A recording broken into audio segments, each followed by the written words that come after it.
Une semaine après la célébration officielle du centenaire de Nonvicha à Grand Popo, les communautés Xhola, Xwela et assimilés résidant dans les communes de Dahomey et de Bohikon ont aussi marqué l'événement au plan local. C'était le dimanche 30 mai dernier, dans l'enceinte de la Maison des Artisans de Bohikon.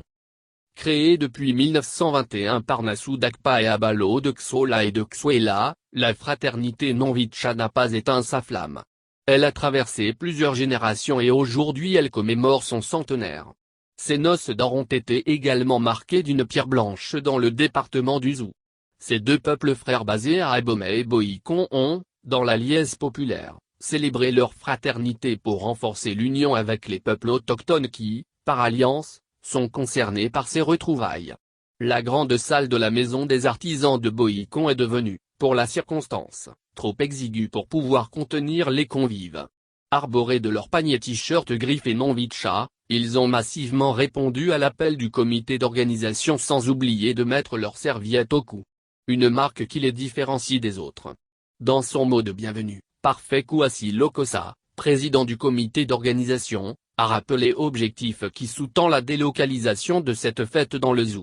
À l'entendre, c'est pour marquer la présence des peuples Xhola et Xwela sur le territoire d'accueil, d'une part, et d'autre part pérenniser Nonvicha dans toute sa plénitude. En soutien à cette communauté qui contribue énormément au développement de Bohikon, Alexandre Akoutou, le chef de l'arrondissement de l'a rassuré de ce que l'administration communale est à leur disposition pour les servir. Le Bénin est un et indivisible. Que ce soit à Grand Popo ou à Bohikon, vous êtes chez vous, a-t-il laissé entendre. Admiratif des Xhola et Xwela, Rufin Asoba Soglo, le chef quartier d'Agonvezoun, est devenu par alliance, membre de cette fraternité. À ce titre, il s'est engagé à œuvrer pour la consolidation des liens. Arsène Soglo, l'invité d'honneur de ces retrouvailles, n'a pas manqué d'apporter tout son soutien à la dite communauté.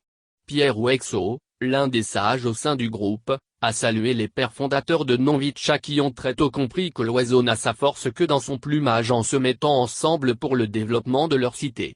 Car, selon lui, nul ne peut vivre en vase clos. Ainsi, il compte mettre en contribution ses conseils afin que l'union retrouvée soit davantage renforcée.